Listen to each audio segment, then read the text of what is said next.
ನಮಸ್ಕಾರ ಕುಂಭ ರಾಶಿಯವರೇ, ನಮ್ಮ ಚಾನೆಲ್ಗೆ ನಿಮಗೆ ಆತ್ಮೀಯ ಸ್ವಾಗತ. ಇಂದು ನಾವು ಕುಂಭ ರಾಶಿಯವರಿಗೆ 2026 ರ ಏಪ್ರಿಲ್ 17 ಮತ್ತು 18ನೇ ತಾರೀಕಿನ ದಿನಗಳು ಹೇಗಿರಲಿವೆ ಎಂಬುದನ್ನು ವಿವರವಾಗಿ ತಿಳಿದುಕೊಳ್ಳೋಣ. ಈ 2 ದಿನಗಳಲ್ಲಿ ಗ್ರಹಗತಿಗಳು ನಿಮ್ಮ ಮೇಲೆ ಎಂತಹ ಪ್ರಭಾವ ಬೀರಲಿವೆ, ನಿಮ್ಮ ವೃತ್ತಿ ಜೀವನ, ಹಣಕಾಸು, ಆರೋಗ್ಯ ಮತ್ತು ವೈಯಕ್ತಿಕ ಜೀವನದಲ್ಲಿ ಯಾವ ಬದಲಾವಣೆಗಳು ಬರಲಿವೆ, ಈ ಎಲ್ಲಾ ವಿಷಯಗಳ ಬಗ್ಗೆ ಇಂದು ನಾವು ಚರ್ಚಿಸಲಿದ್ದೇವೆ. ಮುಖ್ಯವಾಗಿ ಏಪ್ರಿಲ್ 15 ಮತ್ತು 16 ರಂದು ಚಂದಿರನು ಮೀನ ರಾಶಿಯಲ್ಲಿ ಚತುರ್ಗ್ರಹಿ ಯೋಗವನ್ನು ನಿರ್ಮಿಸಿದ್ದನು. ಈಗ ಏಪ್ರಿಲ್ 17 ರಂದು ಚಂದಿರನು ತನ್ನ ಸ್ಥಾನವನ್ನು ಬದಲಾಯಿಸಿ ಮೇಷರಾಶಿಗೆ ಪ್ರವೇಶಿಸುತ್ತಿದ್ದಾನೆ. ಇದು ನಿಮ್ಮ ಜೀವನದ ಮೇಲೆ ಯಾವ ರೀತಿ ಸಕಾರಾತ್ಮಕ ಮತ್ತು ನಕಾರಾತ್ಮಕ ಪರಿಣಾಮಗಳನ್ನು ಬೀರುತ್ತದೆ ಎಂಬುದನ್ನು ನೋಡೋಣ. ವಿಡಿಯೋವನ್ನು ಕೊನೆಯವರೆಗೂ ನೋಡಿ, ಏಕೆಂದರೆ ವಿಡಿಯೋದ ಕೊನೆಯಲ್ಲಿ ಈ ದಿನಗಳನ್ನು ಉತ್ತಮಗೊಳಿಸಿಕೊಳ್ಳಲು ಕೆಲವು ವಿಶೇಷ ಪರಿಹಾರಗಳನ್ನು ಸಹ ತಿಳಿಸಿಕೊಡಲಿದ್ದೇವೆ. ವಿಡಿಯೋ ಪ್ರಾರಂಭಿಸುವುದಕ್ಕೂ ಮುನ್ನ ಎಂದಿನಂತೆ ನಮ್ಮ ವಿನಂತಿ ಎಂದರೆ, ನೀವಿನ್ನೂ ನಮ್ಮ ಚಾನೆಲ್ ಸಬ್ಸ್ಕ್ರೈಬ್ ಮಾಡಿಲ್ಲವೆಂದರೆ ಈ ಕೂಡಲೇ ನಮ್ಮ ಚಾನೆಲ್ ಅನ್ನು ಸಬ್ಸ್ಕ್ರೈಬ್ ಮಾಡಿ. ಜೊತೆಗೆ ನಮ್ಮೆಲ್ಲ ವಿಡಿಯೋಗಳ ನಿರಂತರ ಅಪ್ಡೇಟ್ಸ್ಗಳಿಗಾಗಿ ತಪ್ಪದೇ ಪಕ್ಕದ ಬೆಲ್ ಐಕಾನ್ ಬಟನ್ ಕೂಡ ಕ್ಲಿಕ್ ಮಾಡಿ. ನಿಮ್ಮ ಜೀವನದಲ್ಲಿಯೂ ಏನಾದರೂ ಸಮಸ್ಯೆಗಳು ಬಾಧಿಸುತ್ತಲಿದ್ದರೆ ಈ ಕೂಡಲೇ ಸ್ಕ್ರೀನ್ ಮೇಲೆ ಕಾಣ್ತಿರುವ ನಮ್ಮ ಗುರೂಜಿ ನಂಬರಿಗೆ ಕರೆ ಮಾಡಿ ಶೀಘ್ರವೇ ಶಾಶ್ವತ ಪರಿಹಾರ ಕಂಡುಕೊಳ್ಳಿ. ಮೊದಲನೆಯದಾಗಿ ಈ 2 ದಿನಗಳ ಪಂಚಾಂಗದ ಬಗ್ಗೆ ಮಾಹಿತಿ ಪಡೆದುಕೊಳ್ಳೋಣ. ಏಪ್ರಿಲ್ 17, 2026 ಶುಕ್ರವಾರ. ಈ ದಿನ ಚೈತ್ರ ಮಾಸದ ಕೃಷ್ಣ ಪಕ್ಷದ ಅಮಾವಾಸ್ಯೆ ತಿಥಿಯಾಗಿರುತ್ತದೆ. ನಕ್ಷತ್ರದ ಬಗ್ಗೆ ಹೇಳುವುದಾದರೆ ಅಶ್ವಿನಿ ನಕ್ಷತ್ರದ ಪ್ರಭಾವವಿರುತ್ತದೆ. ಈ ದಿನ ಚಂದಿರನು ಕುಂಭ ರಾಶಿಯಿಂದ ಹೊರಬಂದು ಮೇಷರಾಶಿಗೆ ಪ್ರವೇಶಿಸುತ್ತಾನೆ. ಅಂದರೆ ನಿಮ್ಮ ರಾಶಿಯಿಂದ 3ನೇ ಮನೆಯಲ್ಲಿ ಚಂದಿರನ ಸಂಚಾರವಿರುತ್ತದೆ. ಈ ದಿನ ಆಯುಷ್ಮಾನ್ ಯೋಗವು ನಿರ್ಮಾಣವಾಗುತ್ತಿದೆ. ಇದು ದೀರ್ಘಾಯುಷ್ಯ ಮತ್ತು ಯಶಸ್ಸಿಗೆ ಪೂರಕವಾಗಿದೆ. ಏಪ್ರಿಲ್ 18, 2026 ಶನಿವಾರ. ಈ ದಿನ ಚೈತ್ರ ಮಾಸದ ಶುಕ್ಲ ಪಕ್ಷದ ಪ್ರತಿಪದ ತಿಥಿ. ಅಂದರೆ ಈ ದಿನದಿಂದ ಹೊಸ ಮಾಸದ ಆರಂಭವಾಗಲಿದೆ. ನಕ್ಷತ್ರವು ಭರಣಿಯಾಗಿರುತ್ತದೆ.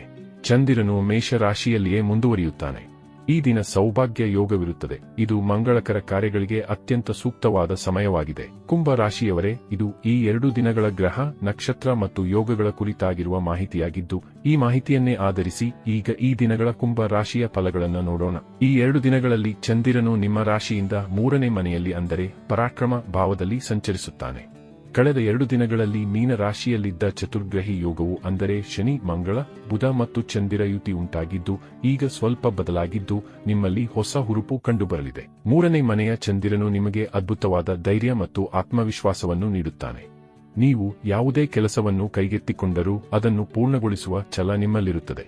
ಮೂಲ ಮಾಹಿತಿಯ ಪ್ರಕಾರ ನೀವು ಹಿಂದೆ ಮಾಡಿದ ಕಠಿಣ ಶ್ರಮದ ಫಲವನ್ನು ಈ ದಿನಗಳಲ್ಲಿ ಅನುಭವಿಸುವ ಸಾಧ್ಯತೆ ಹೆಚ್ಚಿದೆ. ನೀವು ಸಮಾಜದಲ್ಲಿ ಅಥವಾ ನಿಮ್ಮ ಸುತ್ತಮುತ್ತಲಿನ ಜನರಿಗೆ ಒಬ್ಬ ಪ್ರೇರಕ ಶಕ್ತಿಯಾಗಿ ಹೊರಹೊಮ್ಮುತ್ತೀರಿ. ಜನರು ನಿಮ್ಮ ಸಲಹೆಯನ್ನು ಕೇಳಲು ಬಯಸುತ್ತಾರೆ ಮತ್ತು ನಿಮ್ಮ ಮಾತಿಗೆ ಬೆಲೆ ಸಿಗುತ್ತದೆ. ಆರೋಗ್ಯದ ದೃಷ್ಟಿಯಿಂದ ನೋಡುವುದಾದರೆ ನೀವು ಹೆಚ್ಚು ಎನರ್ಜಿಟಿಕ್ ಆಗಿ ಕಾಣುತ್ತೀರಿ. ಆದರೆ 3ನೇ ಮನೆಯಲ್ಲಿ ಸಂಚಾರವಿರುವುದರಿಂದ ಗಂಟಲು ಅಥವಾ ಭುಜಕ್ಕೆ ಸಂಬಂಧಿಸಿದ ಸಣ್ಣ ಪುಟ್ಟ ಸಮಸ್ಯೆಗಳು ಕಾಣಿಸಿಕೊಳ್ಳಬಹುದು.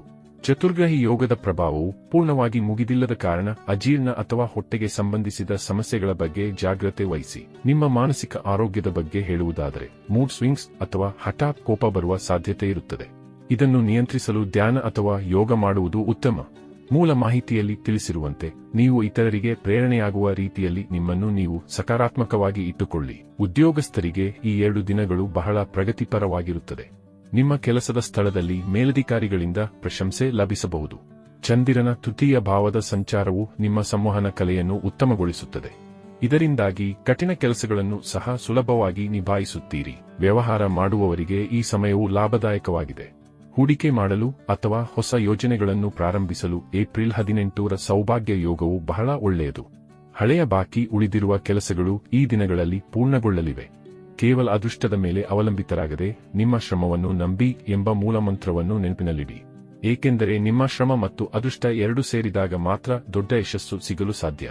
ನೀವು ಮಾರ್ಕೆಟಿಂಗ್ ಅಥವಾ ಸೇಲ್ಸ್ ಕ್ಷೇತ್ರದಲ್ಲಿ ಇದ್ದರೆ ಈ 2 ದಿನಗಳು ನಿಮಗೆ ಬಂಪರ್ ಲಾಭವನ್ನು ತಂದುಕೊಡಬಹುದು. ಹೊಸ ಗ್ರಾಹಕರನ್ನು ಸೆಳೆಯುವಲ್ಲಿ ನೀವು ಯಶಸ್ವಿಯಾಗುತ್ತೀರಿ. ಹಣಕಾಸಿನ ವಿಚಾರದಲ್ಲಿ ಈ ದಿನಗಳು ಉತ್ತಮವಾಗಿವೆ. ಮೂಲ ಮಾಹಿತಿಯ ಪ್ರಕಾರ ಷೇರು ಮಾರುಕಟ್ಟೆಯಲ್ಲಿ ಹೂಡಿಕೆ ಮಾಡಲು ಬಯಸುವವರಿಗೆ ಹೊಸ ಆಲೋಚನೆಗಳು ಬರಬಹುದು. ದೀರ್ಘಕಾಲದ ಹೂಡಿಕೆಗೆ ಈ ಸಮಯವು ಅತ್ಯಂತ ಸೂಕ್ತವಾಗಿದೆ. ನಿಮ್ಮ ಅನುಭವ ಮತ್ತು ಮಾರುಕಟ್ಟೆಯ ಜ್ಞಾನವು ನಿಮಗೆ ದೊಡ್ಡ ಲಾಭವನ್ನು ತಂದುಕೊಡಲಿದೆ. ಸಹೋದರ ಅಥವಾ ಸಹೋದರಿಯ ಕಡೆಯಿಂದ ನಿಮಗೆ ಆರ್ಥಿಕ ಸಹಾಯ ಸಿಗುವ ಸಾಧ್ಯತೆ ಇದೆ. ನೀವು ಹೊಸ ಆಸ್ತಿ ಅಥವಾ ವಾಹನ ಖರೀದಿಸಲು ಯೋಜಿಸುತ್ತಿದ್ದರೆ ಈ ದಿನಗಳಲ್ಲಿ ಉತ್ತಮ ಡೀಲ್ ಸಿಗಬಹುದು. ಆದರೆ ಖರ್ಚು ಮಾಡುವಾಗ ಸ್ವಲ್ಪ ಹಿಡಿತವಿರಲಿ. ಅನಗತ್ಯ ವಸ್ತುಗಳಿಗೆ ಹಣ ವ್ಯಯಿಸಬೇಡಿ. ಕುಟುಂಬದಲ್ಲಿ ಹಬ್ಬದ ವಾತಾವರಣವಿರುತ್ತದೆ. ಅತಿಥಿಗಳ ಆಗಮನವಾಗುವ ಸಾಧ್ಯತೆ ಇದೆ. ಅವರೊಂದಿಗೆ ಉತ್ತಮವಾಗಿ ವರ್ತಿಸಿ. ನಿಮ್ಮ ಮಾತು ಎಲ್ಲರ ಮನ ಗೆಲ್ಲುವಂತಿರಲಿ. ಮೂಲ ಮಾಹಿತಿಯ ಪ್ರಕಾರ 2ನೇ ಮನೆಯಲ್ಲಿ ಗ್ರಹಗಳ ಪ್ರಭಾವವಿರುವುದರಿಂದ ನಿಮ್ಮ ಮಾತು ಕಟುವಾಗಿರಬಾರದು. ಕಟುವಾಣಿ ಅಥವಾ ಕಹಿ ಮಾತುಗಳು ನಿಮ್ಮ ಸಂಬಂಧಗಳಲ್ಲಿ ಬಿರುಕು ಮೂಡಿಸಬಹುದು. ಆದ್ದರಿಂದ ಮಾತನಾಡುವ ಮುನ್ನ ಯೋಚಿಸಿ. ಜೀವನ ಸಂಗಾತಿಯೊಂದಿಗೆ ಗುಣಮಟ್ಟದ ಸಮಯವನ್ನು ಕಳೆಯಿರಿ. ಅವರಿಗೆ ಯಾವುದಾದರೂ ಸರ್ಪ್ರೈಸ್ ನೀಡಿ ಅಥವಾ ಸಣ್ಣ ಪ್ರವಾಸಕ್ಕೆ ಹೋಗಿ. ಇದು ನಿಮ್ಮ ಪ್ರೇಮ ಜೀವನವನ್ನು ಮತ್ತಷ್ಟು ರೋಮಾಂಚನಗೊಳಿಸುತ್ತದೆ. ಸಂಬಂಧಗಳಲ್ಲಿ ಇರುವ ಸಣ್ಣಪುಟ್ಟ ಭಿನ್ನಾಭಿಪ್ರಾಯಗಳನ್ನು ಮಾತುಕತೆಯ ಮೂಲಕ ಬಗೆಹರಿಸಿಕೊಳ್ಳಲು ಇದು ಸುಸಮಯ. ವಿದ್ಯಾರ್ಥಿಗಳಿಗೆ ಇದು ಏಕಾಗ್ರತೆಯ ಸಮಯ. ಅದರಲ್ಲೂ ಉನ್ನತ ಶಿಕ್ಷಣ ಪಡೆಯುತ್ತಿರುವವರು ಕೇವಲ ಯೋಚನೆ ಮಾಡುವುದನ್ನು ಬಿಟ್ಟು ಮೈದಾನಕ್ಕೆ ಇಳಿದು ಕೆಲಸ ಮಾಡಬೇಕಾದ ಅಗತ್ಯವಿದೆ.